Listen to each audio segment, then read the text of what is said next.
The big takeaway from the 2022 market is how in the fourth quarter here it has shrunk from last year. And the drop in activity is pretty dramatic. Fewer sales, fewer homes for sale, fewer buyers. You know, it kind of sucks for people in the real estate business.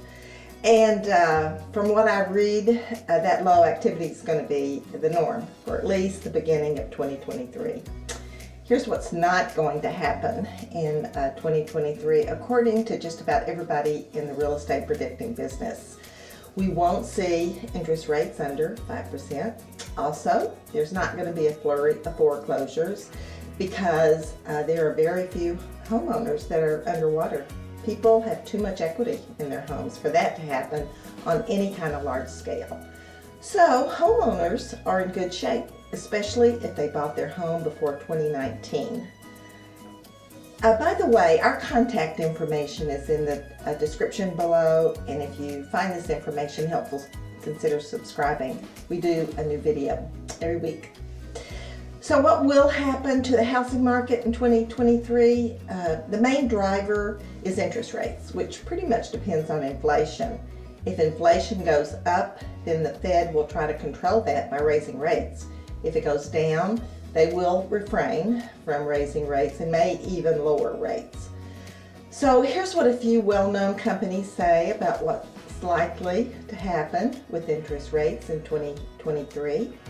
Lawrence Yun, the chief economist for the National Association of Realtors, was asked where he thought interest rates would be in 2023, and this is an interview with him from Yahoo Finance. I would say 5.5% is probably the case because you have the Federal Reserve who will continue to raise interest rate probably 2 more rounds. But the mortgage rates have already priced that in that information, and with the inflation expected to retreat, from the 9%, 8%, 7%, and possibly 4% inflation by end of next year, that means that the Fed may be able to cut interest rate towards the year end, which means that mortgage rate may be pricing those future possibility into the current mortgage rate, so it could settle down at around 5.5%.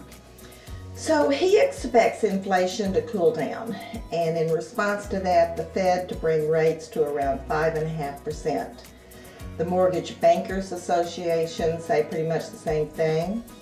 Freddie Mac predicts that rates will remain about where they are now, 6.2 to 6.6%. Zillow predicts 6.5 to 7.5%. So that's the highest. So the range then from all these experts is from 5.5 to 7.5% for 2023. Prices. According to Norada Real Estate Investments, home prices remain stable or will increase slightly in most of the housing markets. What happens with that depends a lot on location. U.S. News and World Report says this.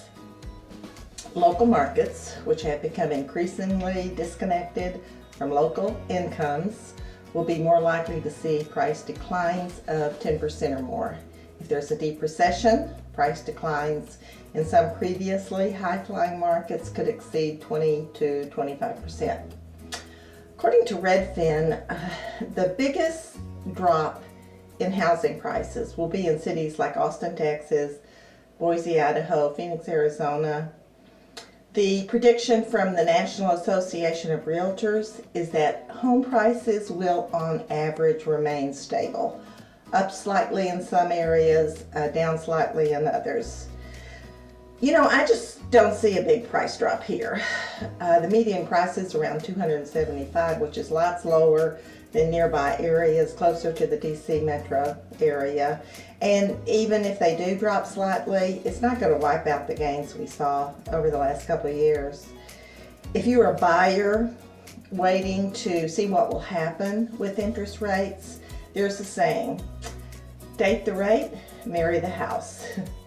If you find a house you love and it fits in your budget, my advice is to go ahead and buy. You can refinance when rates go down.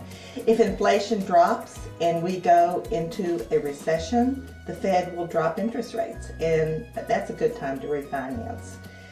If you're waiting for prices to drop, most of the predictions are that unless you're in a very high price market, that's probably not going to happen. And even if prices do come down, you can count on that being temporary. Over the long term, prices go up. History's shown us that.